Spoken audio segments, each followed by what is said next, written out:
Morning and good afternoon, everyone. My name is Carla Valeclan, and today we will have a webinar on the electronic reporting system of the Basel Convention. This system was launched in November 2013 and is the platform for all parties to submit their reports to the Secretariat.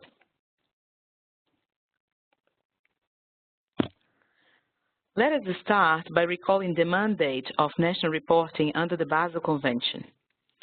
As per Article 13, Paragraph 3 of the Convention, parties shall transmit through the Secretariat to the Conference of the Parties, before the end of each calendar year, a report on the previous calendar year.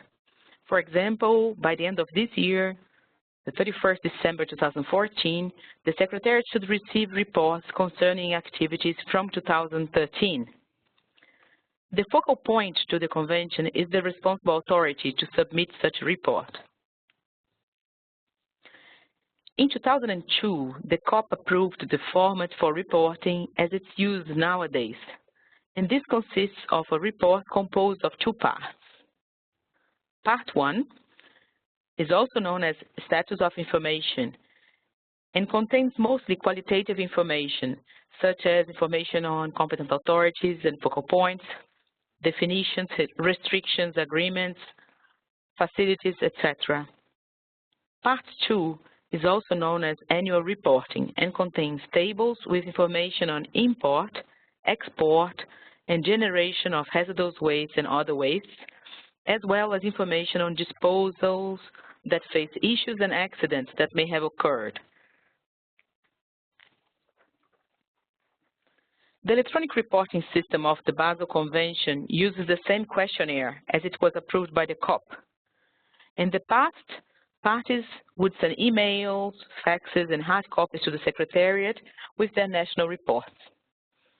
Now parties can do the submissions themselves using the electronic reporting system. The development of this tool was requested in different COP decisions, including those related to the synergies processes. Therefore, this system looks very similar to the electronic reporting system of the Stockholm Convention, which was released early this year in 2014. This is the page to access the electronic reporting system. We call it also ERS. The Secretariat is still working on this project, and we would appreciate it if you could use the system, verify the data related to your country, and provide us with your feedback. The focal point needs a username and password to log into the system.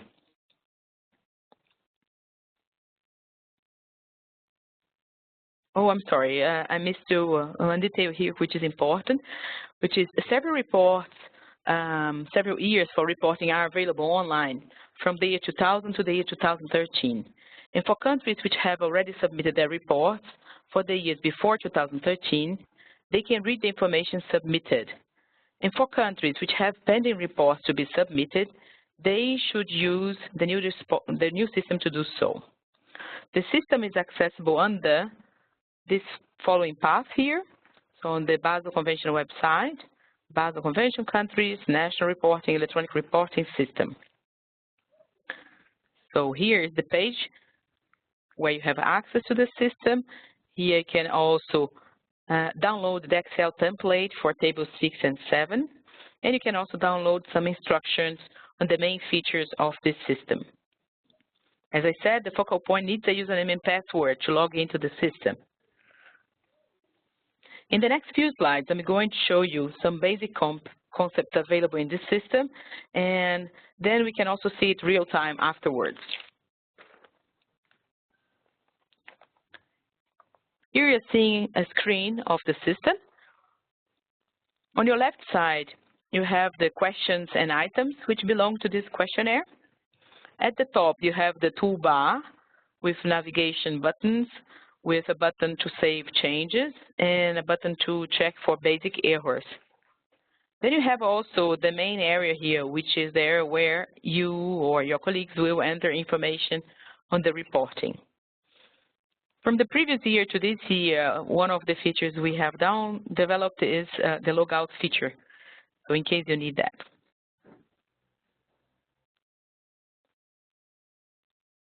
Here's an important detail that the system allows, which is the possibility to request a change of competent authority or of focal point. The user will see the current details that the secretary has in its database, like this at the top of the screen, as you are seeing here. And the user can choose to request a change by choosing yes, for example, in question 1A1. You want to make a request to update the above-mentioned record. If you say yes, then this other part of the screen will appear where you can really edit, delete, or add the details that you need to change. You can also do the same thing for the focal point, except for the restriction that a party can have only one focal point and not multiple ones. Additionally, the user has the opportunity to add supporting documents signed by a duly authorized entity with the official request for change in case the change is a major one. For example, different institutions are involved or different divisions and departments. After the submission of your report, the Secretariat will then validate the request, and if all is fine, we will make the changes on the specific database containing information on competent authorities and focal points. So basically, you can trigger it in the system, but the Secretary will have still a validation step afterwards. Here is another example of a feature of the system. So please be attentive when answering your questionnaire. If there are yes and no questions, and as in questions 2 and 3, for example, all the sub-questions will appear in case you choose yes. And these sub-questions must be answered as well. So if you had chosen no here, you wouldn't see this part of the screen. Because I pressed yes, I have then follow-up questions to be answered as well.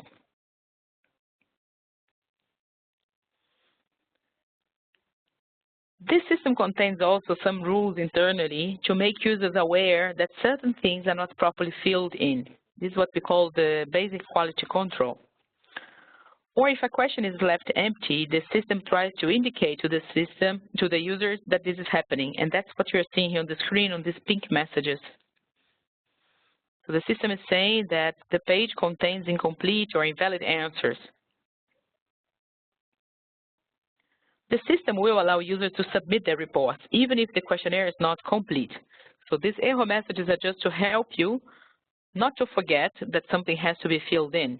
But if you decide to submit your questionnaire, even if this sum of empty questions, that's fine. You are allowed to do so.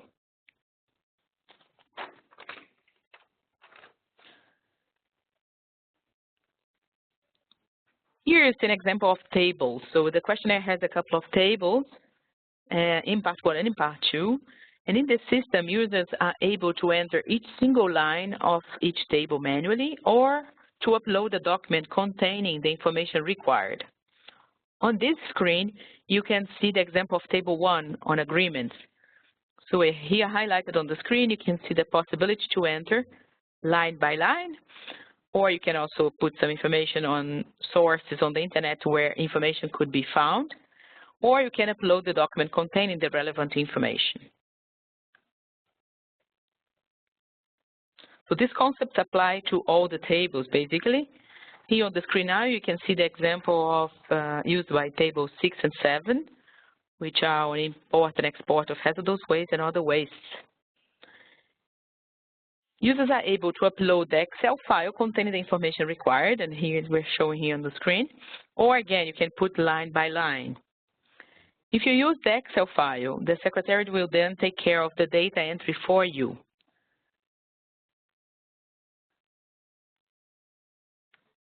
So for small countries, the manual entry, I think, is an option. For countries which have many notification and movement of import and export, the Excel file is normally the best solution.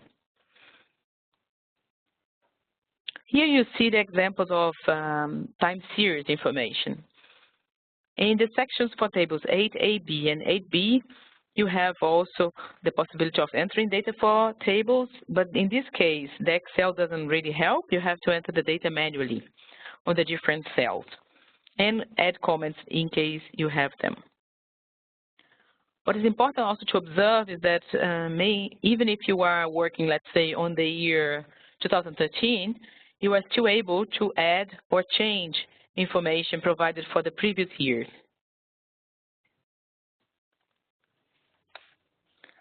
Finally, the last page of the questionnaire is the page which has the Submit button. So in this page, after you are sure that you have filled in all the details required in the questionnaire, questions, tables, sub-questions, you can then press the button.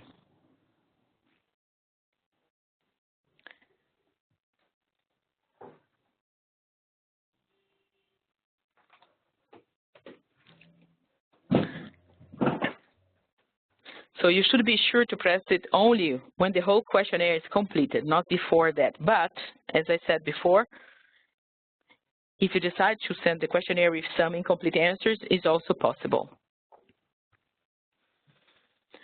Currently, there is a small intersessional working group working on simplifying the reporting questionnaire. And the final decision on the revision of this questionnaire will be made in the next COPs. In the next COP of the Basel Convention in 2015.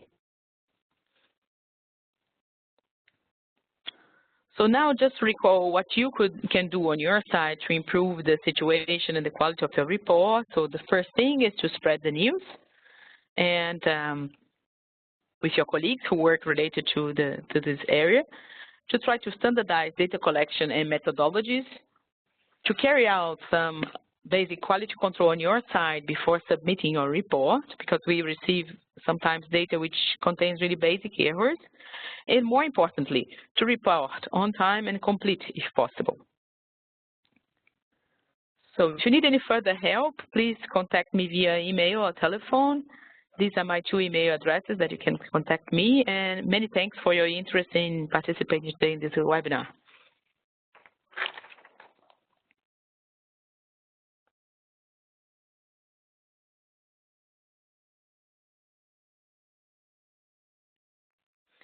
So I'm going to now share with you how the system works live. So I'm logged in as administrator to the system, but it's basically the same things that you see. So I'll go quickly here to the website of the Basel Convention first, just to show you where you would start your work. So you basically, if you want to report to the Basel Convention, you would have to go then to the Basel Convention website, under Countries, National Reporting. Then there is a page on the electronic reporting system. Here we have some explanation about this project and the mandate of why this is important. Here's you can download the template for tables 6 and 7. It's the same template that we have been using the last 12 years. So it's just to facilitate the data entry on your side. And here's the file that I mentioned with some basic instructions similar to what we are seeing here today on the webinar. Finally, you have here all the links to the questionnaire for the different years. And you're going to use the same username and password for all these years.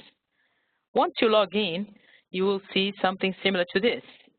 This is a test environment just to show you how the system works.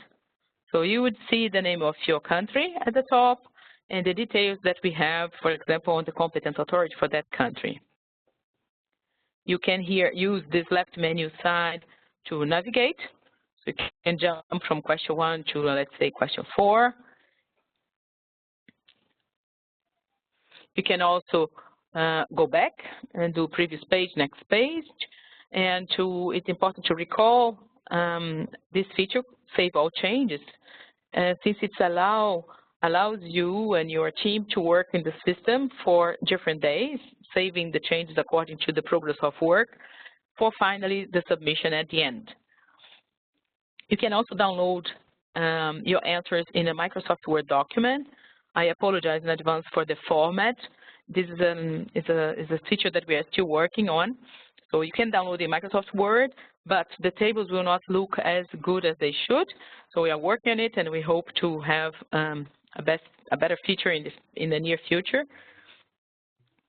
And here I'd like to quickly just to show one of the tables so that we can see live what I was talking about. So if you are this country, for example, and you want to add a new disposal facility, you could do that by pressing this button.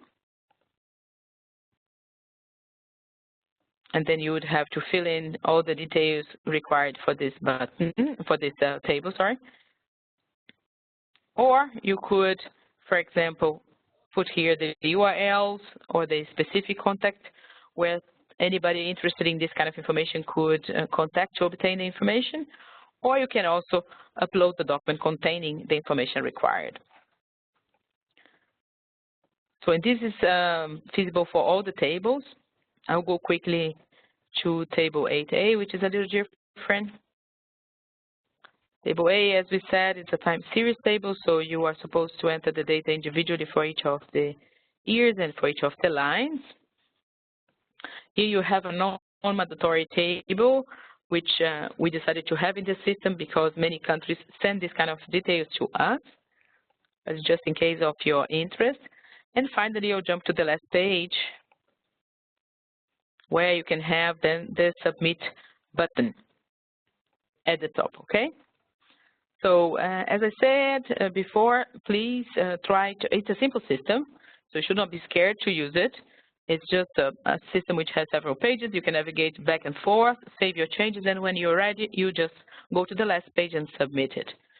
The most important part is to pay attention not to forget any details if it's possible. We understand that some countries don't have all the information required in the questionnaire, but we try to motivate you to try to answer as much as you can or explain why you don't have the data, which then clarifies the situation of the country. Remembering that the mechanism of national reporting for the Basel Convention has as a main objective to serve as a mechanism for sharing information among you parties. So I'll leave the floor now for questions. I think it can be more interesting than to spend a lot of time here in the system, but if you have any questions, we can go back here to the system again.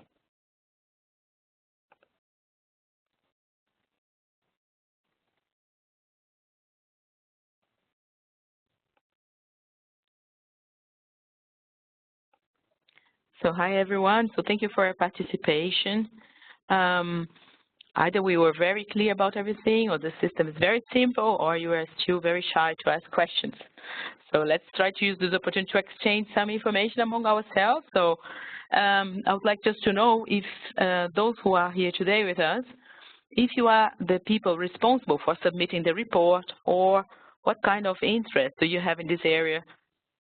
So I would appreciate if you can either chat with me or ask for the floor by raising the little hand that Dan just talked about. But if it doesn't work, or if you don't find the hand, you just can type something on the chat box, and I will read it loud. Thank you.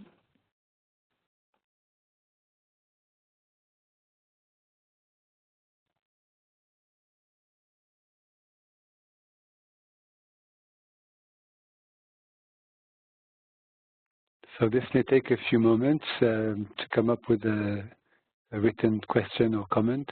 I'm going to make Carla's presentation available for download in the meantime. You now have a pop-up window on your screen in which I'm going to add the presentation in a PDF format.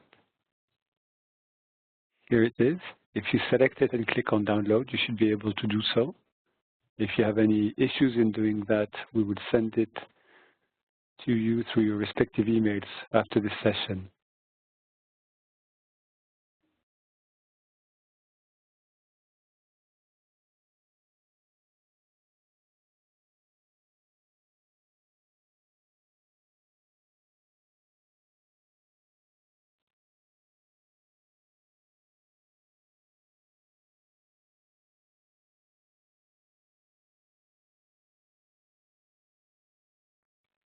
So while giving you some more time, I'm going to give you some more information on these webinars.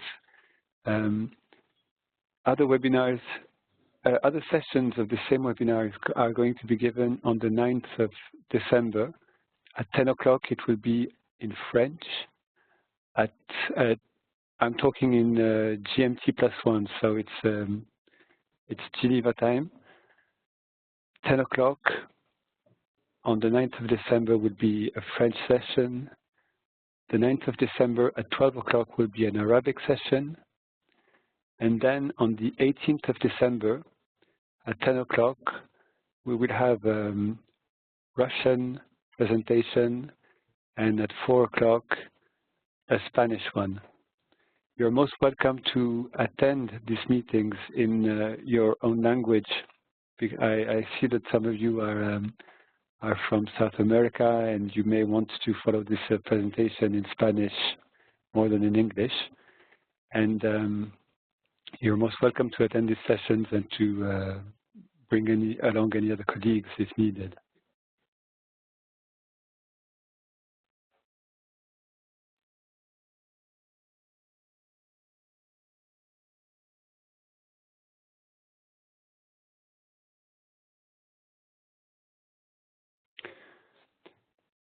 If we don't see any questions coming up in the next minutes, we're going to close the session.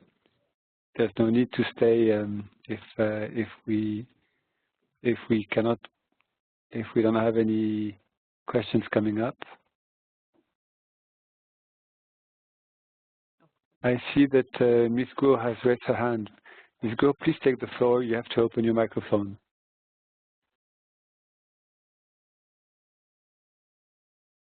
Thanks for attending this meeting. And I have a question. If I submit the wrong report, what can I do to replace the wrong one and submit? Okay, this is